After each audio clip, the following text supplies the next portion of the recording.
ఇప్పుడు మీ హాస్పిటల్‌లో అంటే బెడ్స్ ఫెసిలిటీస్ ఎట్లా ఉన్నాయి? ఓకే. మీ దగ్గర స్టాఫ్ ఎంతమంది ఉంటారు? రైట్. నా ఇప్పుడు యాజ్ ఆన్ టుడే మనము 50 బెడెడ్ హాస్పిటల్ రన్ చేస్తున్నాం. Full okay. Fledged. Hmm. Hospital full fledged 50 bedded hospital. NICUs almost 20-25 bedded NICU, 25-20 PICU beds ఉన్నాయి. ఓకే. ఇందులో రూమ్స్ కూడా ఇంక్లూడెడ్ ఉన్నాయి. అండ్ మాడ్యులర్ లామినార్ ఒకటి ఇది ఉంది. ఇంకోటి ఏంటంటే బ్యూటీ ఆఫ్ మై ఎన్ఐసీయూ ఏంటంటే హెపా ఫిల్టర్డ్ ఎన్ఐసీయూ. అంటే ఇన్ఫెక్షన్ అనేది బాగా తక్కువ ఉంటుంది నా దగ్గర.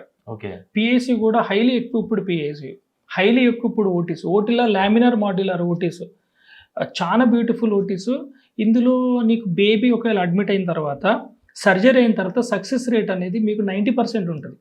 మేము ఫస్ట్ చేసిన కేసు రీసెంట్ పాస్ట్లో ఒక గైనకాలజిస్ట్ డాక్టర్ మేడం గారు పంపినారు.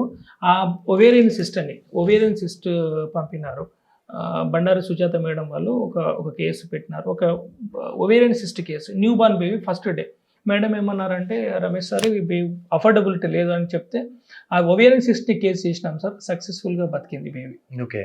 I'm very happy about that and thank you to the madam who helped me lot. Okay. Gynaecologist విషయానికి వస్తే కూడా గైనకాలజిస్టుల్లో డాక్టర్ ప్రతిభ మేడం కావచ్చు, డాక్టర్ వినోద మేడం కావచ్చు, doctor Vaishnavi madam, Savitha Rani madam కావచ్చు, మీనాక్షి మేడం కావచ్చు, డాక్టర్ పద్మజ సురేష్ మేడం కావచ్చు, వీళ్ళందరూ నా యొక్క సక్సెస్కి చాలా హెల్ప్ చేసినారు. ఓకే.